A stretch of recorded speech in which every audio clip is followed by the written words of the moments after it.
Oh, where did this come from? I guess I brought it.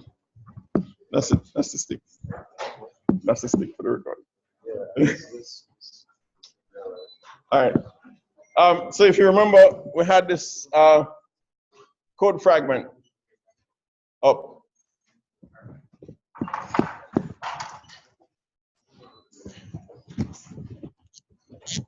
Let me write up both code fragments so that I can do the analysis. Let's see. It was so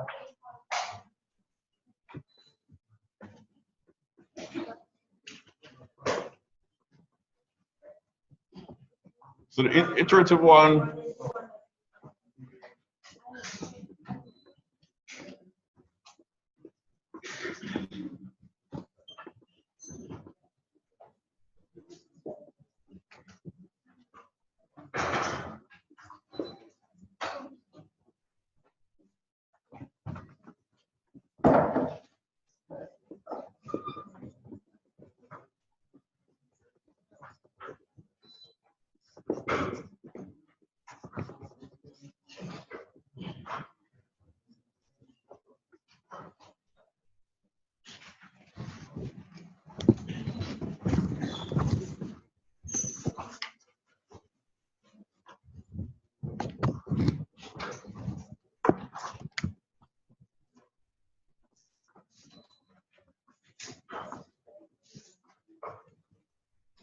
Right. So on Tuesday, we did our analysis here, and what I did was in great painful detail write out every step so you could see exactly how the counts were computed. And what you saw was when we got analyzing this for, so we have our input size n. All right, let's since we're doing this at the start, let's set this up properly. So add plus, minus, left shift, right shift, and is even. And then we had our input size n is the value of y. Right. So then we said, okay, so if I wanted to know what is the time complexity of calling mul1 with some x, some fixed x, and we agreed that the input size is only the value of y. In other words, x didn't matter. So that's why I'm just writing x, an arbitrary variable. On Tuesday, I didn't do this. I didn't replace y with n, but that just changed the variable of my function. It doesn't really change the analysis. Since I'm going to the trouble of naming it, I'm going to put in the value, that's the value of y now. So I'm asking what would happen, so for a fixed value n, why I'm doing this is I want to kind of underline or underscore the separation. It's a slightly subtle point between the name of the variable and the value it takes on at some point. So when I just start, for example, this might very well have been mul1 5 by 7, right? But because I want this as a function of n, we've agreed that x doesn't matter. So that could have been 5, it could have been 10, 100, some x, but that's fixed. And I'm going to multiply by some n, but n doesn't change, even though the variable y is going to change while the code is running. So to make that distinction, I'm kind of making it explicit. I'm substituting in n as the initial value of y, so that we don't get confused when we do the recursive one. For this, it doesn't matter because y wasn't changing, so it was easy to get away with that. On Tuesday, I'm being a little bit more careful now, putting in the original value so that in case y changes, we don't get confused between current values of y and what it originally was. So, according to our analysis, and in general, what I wrote out on Tuesday is the long story. Of course, when you're doing this for real, you eventually want to be able to do that in your head. For the purposes of writing it up in this course, I just needed to be able to write up the reasoning. You don't need to write the long story. So I'm going to write the short version of that long story here. And this is what we're doing, right? We're asking ourselves, if I were to call imul, this is imul 1, what would run? And you realize because of how sequences operate, when you have a sequence of code, you must run them in order. So we'd run r equals 0, and then we ask, what's the time for that? How many basic operations are executed in doing that? Well, assignment is not in our basic ops, so that's 0, right? In fact, so for this intermediate step, I'll write 0 plus, just to kind of emphasize that that's the assignment being done. And then there's a for loop. And according to the rules, well, a for loop looks like sum over your list. So for all these values of the variable I in the list that we're working with, and that list is this expression. Sorry. I have to go slower than I normally would want to. I have to evaluate range first. And then we set that as 0 because only because it's not in the basic ops. Because it's not a part of the basic operation. We didn't define it to be a member of the basic operation. So in a way, you can see it's a bit of a cheat. We're just saying, oh, get that for free. But that's okay. It's only good. Well, it turns out to be okay because it's only going to add some overhead to our final analysis that in this case, it won't matter. In general, it's something we should be careful about. All right.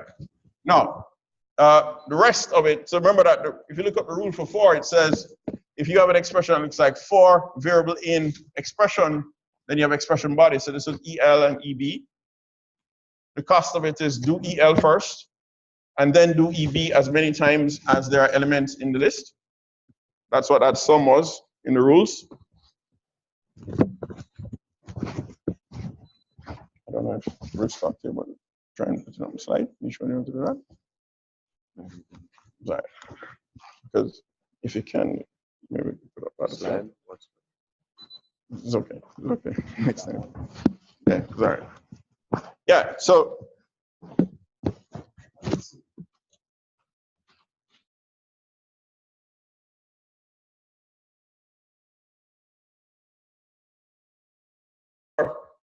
but for variable in EL, EL is the expression that gives you the list. Colon EB. EB was supposed to be all the body code. And the rule was do EL first, so you measure the time for that, count the steps in that, and then add to it the sum of doing EB plus 1 as many times as there are elements in the list. You remember that? Vaguely? Well, you're supposed to know it, so we need to know it here. So here we go. I have to do, that's EL there, range Y. And that's 0. And then I'm going to do the sum for all the values in the list. Now, when you do range Y, you're going to get the values from 0 to Y minus 1, whatever the value of Y is. So here it's actually N. So we're going to 0 to N minus 1. And what am I adding? It's the cost of EB, which is the body here. How many operations are done here? Well, I have an assignment and a plus. We're not counting assignments, so it's only 1. And then we said there's a plus 1. This one, this EB is because of, this 1 here, sorry, is because of the plus in the body. That 1 is the overhead for the for loop iterator. And then finally, there's a return. So that was 0 again, because we said syntactic forms don't cost extra.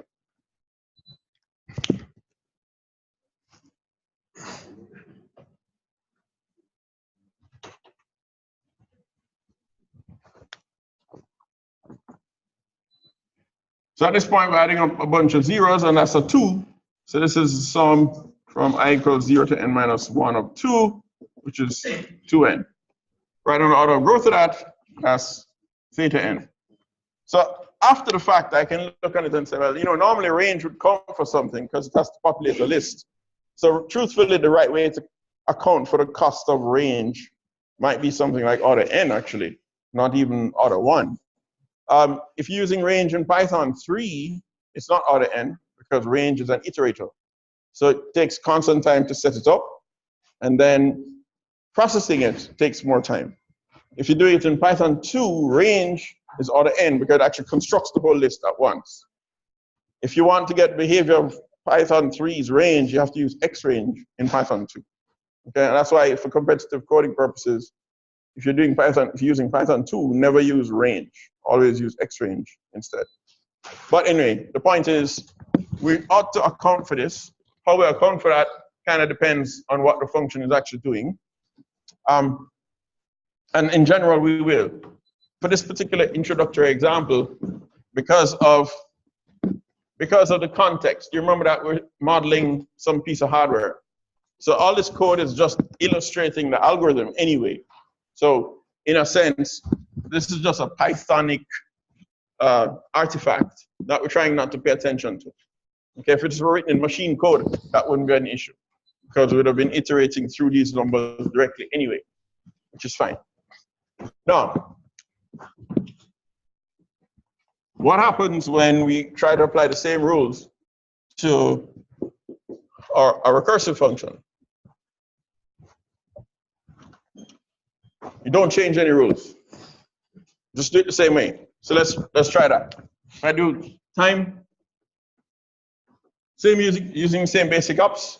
I'm going to be using the same definition of input size because this didn't, remember that the two algorithms came from the same principle of what was, what is the feature of the input that causes this to terminate. It's the value of y. That's true for both algorithms.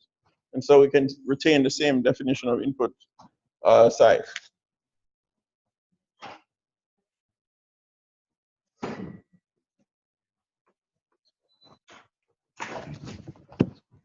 Get the same one from Tuesday.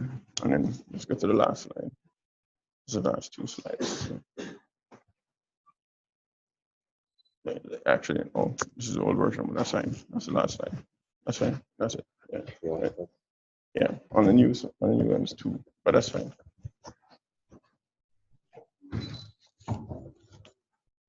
Yeah. If you can, don't worry about it. So I said,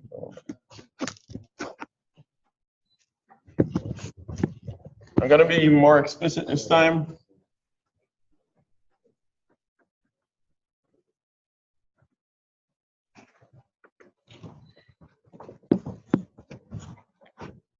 Right, so as before, we're asking ourselves, what gets executed when you do this analysis, when you call RML1? So it's an if. If you remember the rule for an if, so here, since this is the first time again, I'll write it out explicitly. This is gonna be if, and here we have y equals 0.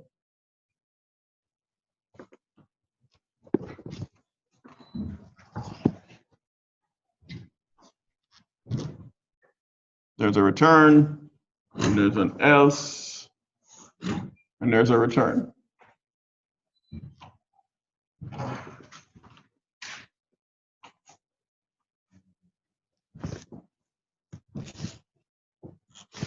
And then if you expand that, according to the rules, that is the same as one of two things.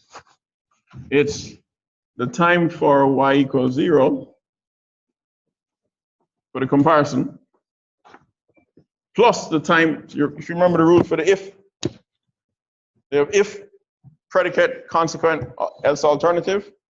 The cost of that is the time to evaluate the predicate, plus the time for the consequent if it's true. Or it's the time for the predicate plus the time for the alternative if it's false, right? So in other words, the predicate always gets evaluated, regardless of whether it's true or false, because you need to evaluate it first to figure out whether it's true or false. And then you pay the cost of the consequent or the alternative, depending on which one it is. So this is going to be time for y equals 0 plus the time for doing the return. In this case, return 0. That's if the value of y at the time was equal to 0. And then, or it's the time for evaluating. Remember that what's inside those funny brackets that I write beside the time is always code. It's a code segment, or code fragment. So I'm not changing the text. The value of y is n, but the text looks like y equals 0. So you understand that that's what's being evaluated. The context in which it's evaluated is y has a binding. It's bound to the current value n, and that's why I have the test if n equals 0, because n is actually the value that we know about. So again, for the other alternative case, it's the time for evaluating whether y was 0 plus the time to do this. Return x plus r-mol 1.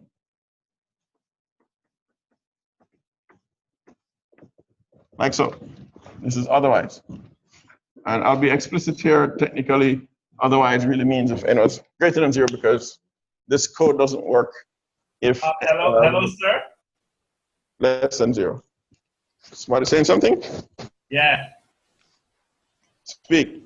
Sir, what does mul mean or refer to? What does mul mean or refer to? It means multiply. Oh, okay, thank you.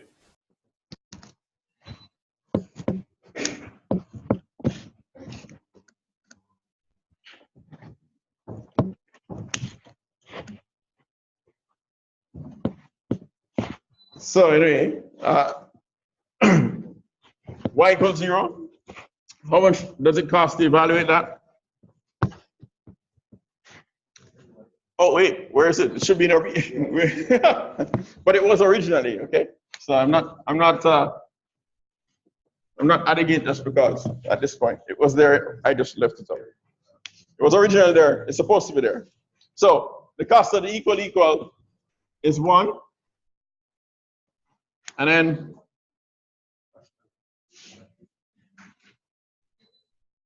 so that was 1 plus, and I'll just annotate here where that 1 came from.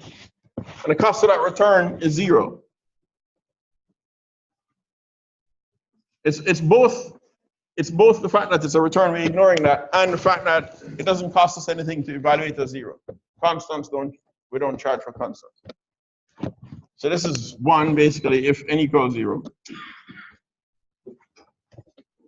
And then this is going to be 1 for that equal plus this. So that return doesn't cost us anything. Evaluating x doesn't cost us anything. That plus is going to cost us something. And in fact, let me do this. If I were to write this out in the order in which it gets evaluated, when does that plus get evaluated? Let me ask more specifically. Obviously, I need to evaluate this minus. I need to evaluate this recursive call. I need to evaluate that plus. If I asked you what order do they get evaluated in, what's the answer? Which is first? The negative, right? The minus. What's second? The recursive call, and the last is the plus. All right. So I don't have to, because addition is commutative, so it doesn't really matter what order. But just for the sake of being really explicit this one time, I'm going to write it out in that order. So I'm going to account 1 for that minus, the y minus 1, plus, now how do I write out the time for that r-mol 1? I'll just say it, plus the time for r-mol 1, x comma y minus 1. And then finally plus that 1. This is if n greater than 0. Okay, so what do we see here? What is this I'm saying is equal to this? It's, where did I start? I started with the time complexity of r-mol 1 with x and n, where n is some fixed number. So,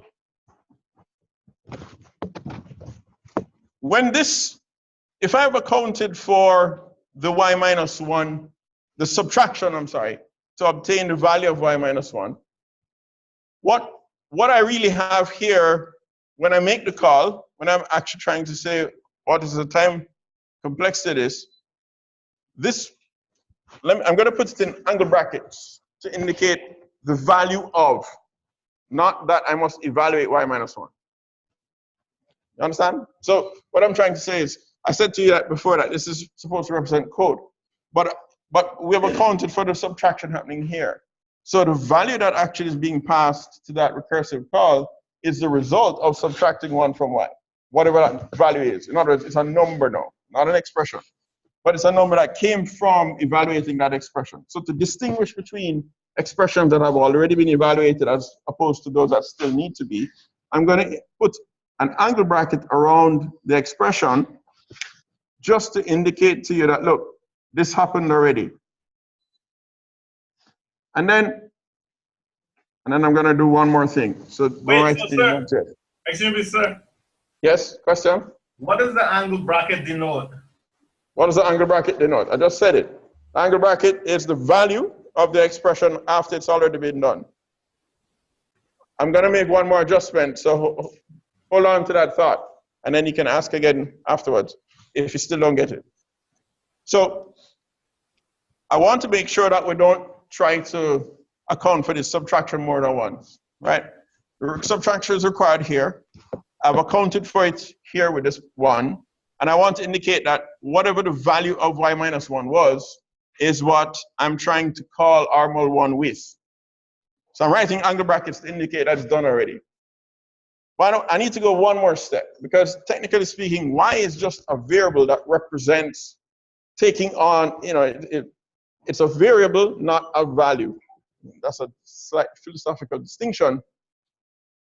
The current value of y at the time of this call was n.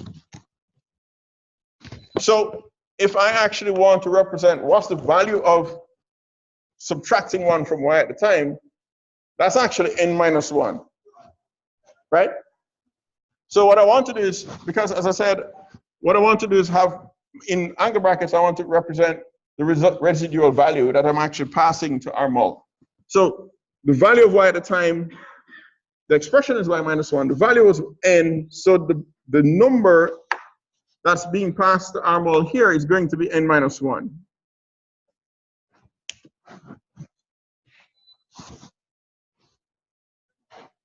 Is that clear? It's just notational footing to try and clarify what value is being passed to the recursive call after we've done the subtraction. That's essentially what I'm trying to capture there. All right, now, when I started, I said, what is this on the right-hand side? It's the value of the time complexity of calling R-mul 1 with x and n as argument. And what we're seeing is that it depends on the time complexity of calling R-mul 1 again, but this time with n minus 1 as its second argument. Right? So rather than having to write this out, what I'm going to do is create a little shorthand. I'm going to name it.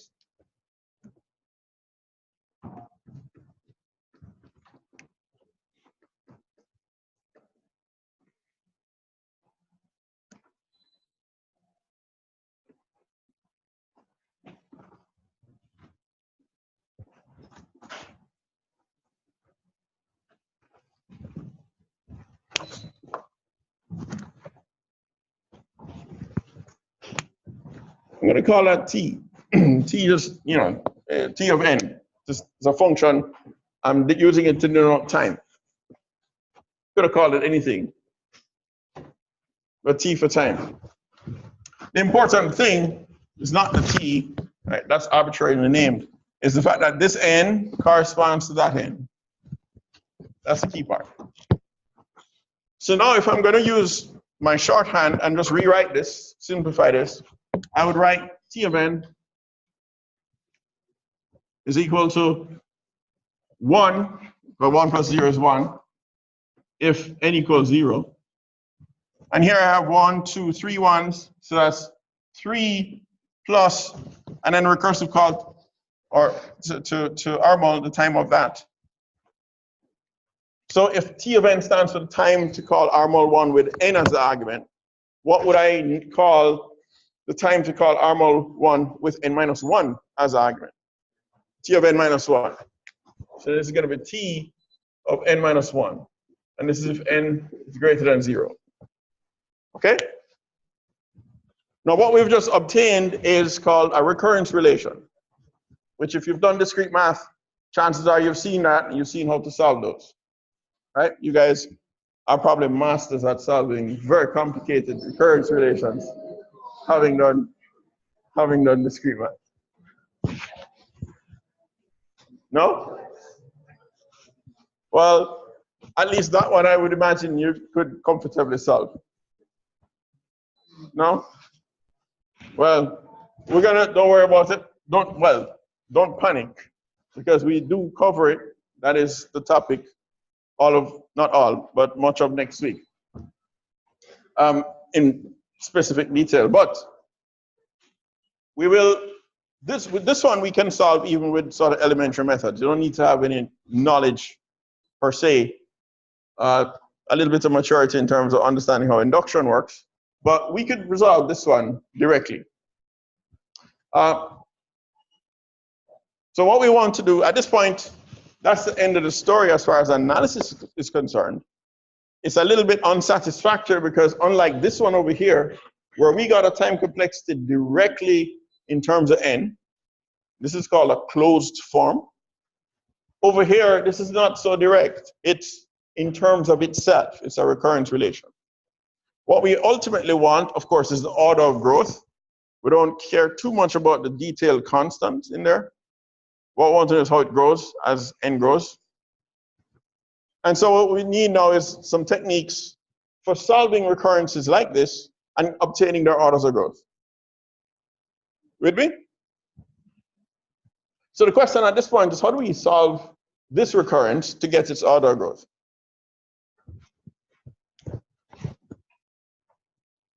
So this is a recurrence relation. To solve this recurrence relation,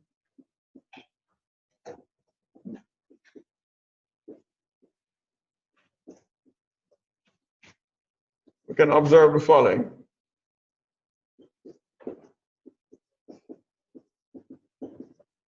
So what I'm going to do now is kind of give you an inductive argument indirectly. Because of course, if I were to do it formally an inductive argument requires you to guess the answer and then prove that it's right.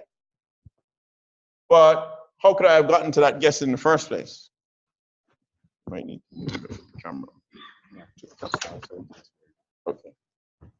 Yeah, how do I go about doing that? I can make the following observation. Plug in a few consecutive values and see if you can get the pattern. And then from there, you could then use induction and prove that it's right. So let's see.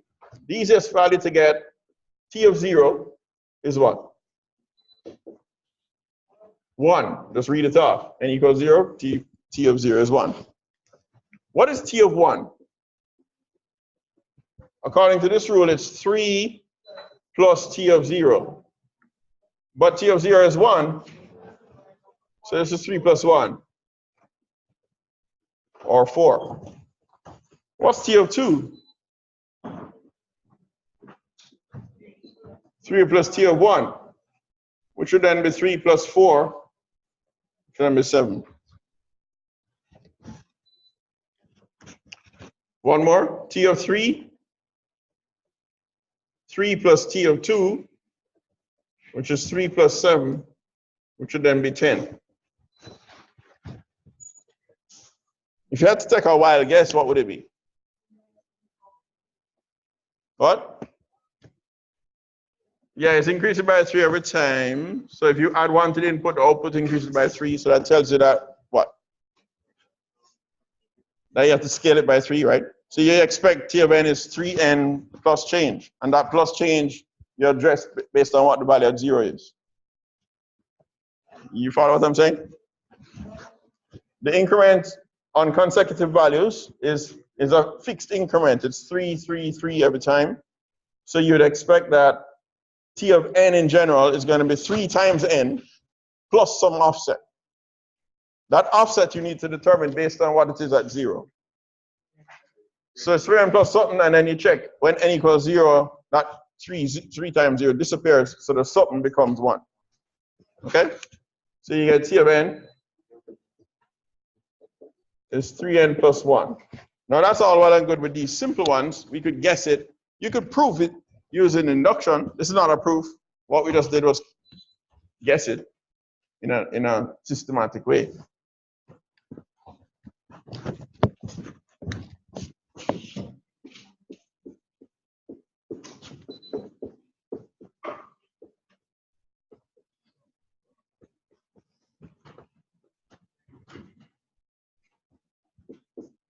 But the bottom line is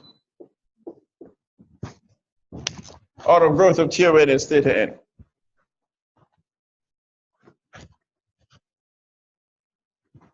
Yes? All right. Any questions on that? All right, and very quickly, let's examine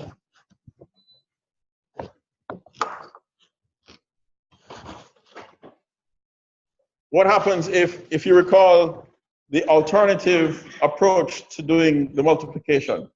And what was said was, well, I won't, yes, I will. We had this.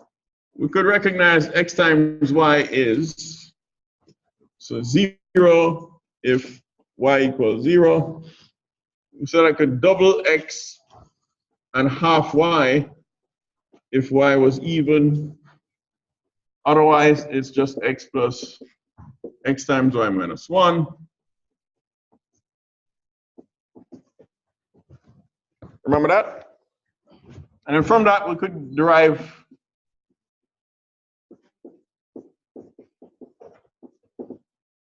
a different approach.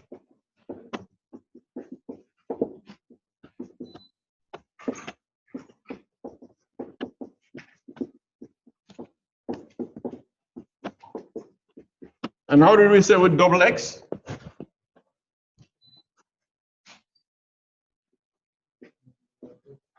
So this is going to be a recursive call. That product there is a recursive call. Yeah, we said that we would left shift x to double it. And how do we half y? Right shift. And then the otherwise clause would just be return the sum of x and here we have another recursive call with x and y minus 1.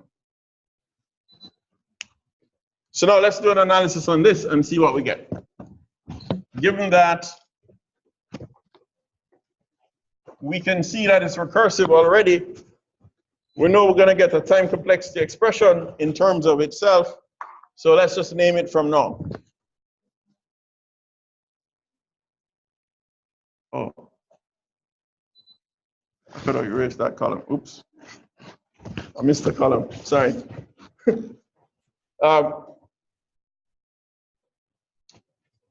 So now if I'm doing an analysis on this, I might as well name it. So same basic ops.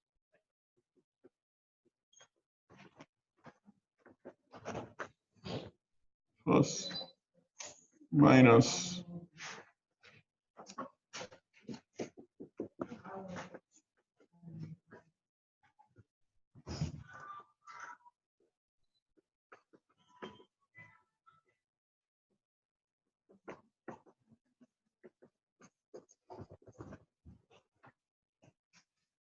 So I'm going to just immediately let T of n represent that time complexity from now.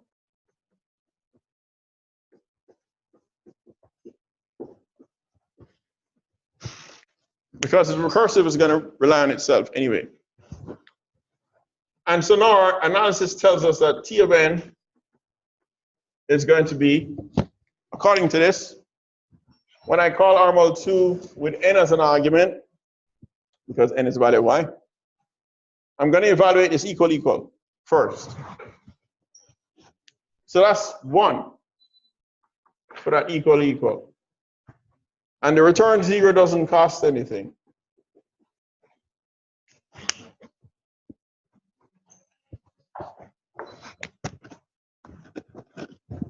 The second case says if y is even. But notice to get to the second case, I would have had to first have evaluated equal. So to get here, it's going to be 1 for the equal plus 1 for the is even plus whatever it costs to actually carry it out in the case when y is even but not, when n is even but not 0. So what is that? This is a recursive call. So that's t of, actually going to be double x, right? So that's 2x. I'm sorry, t doesn't have any x in it. Time does, but sorry, the function does. But t is just n, which is just the value of y. So only paying attention to the value of y here. Right shift y, if y was n, when you right shift it, what would it be the value? N over 2. And actually, that's like the floor of n over 2, don't it? Oh, sorry. This is if it's even anyway. And then we have 1 for left shift and 1 more for right shift. This is if n greater than 0 and even.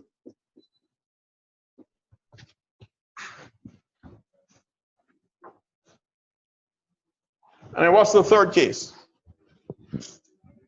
We'd have had to pay 1 for the equal to get there, plus 1 for the is even for it to be false, and then finally to get down to the bottom, which would be recursive call with n minus 1, plus 1 for that minus, plus 1 for the plus. Maybe I should have. There's 1 for this minus and 1 for that plus. So you'd end up with, okay, so this is otherwise. So we get a recurrence that looks like 1 if n equals 0.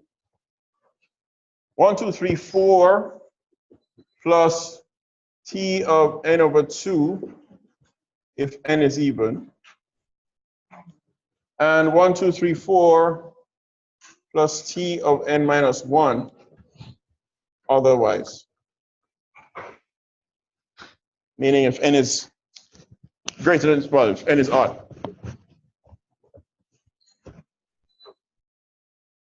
Any questions? Which 4? There are 2 4s. 1 plus 1 plus 1 plus 1. Yes.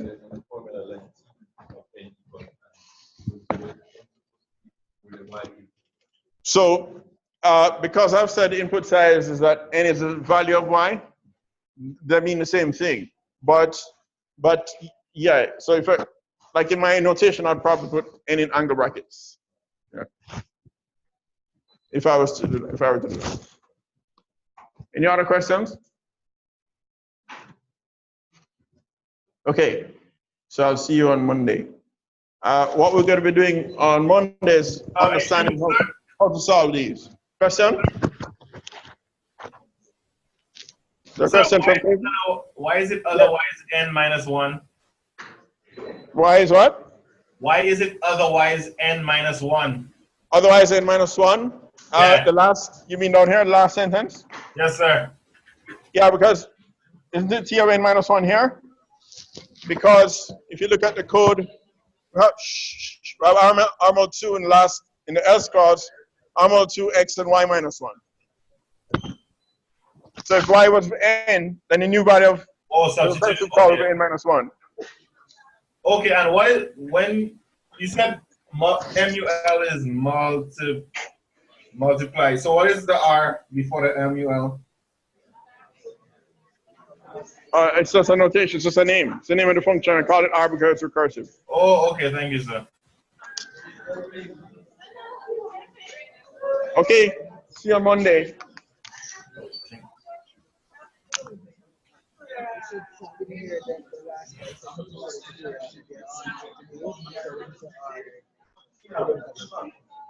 No. What happened is that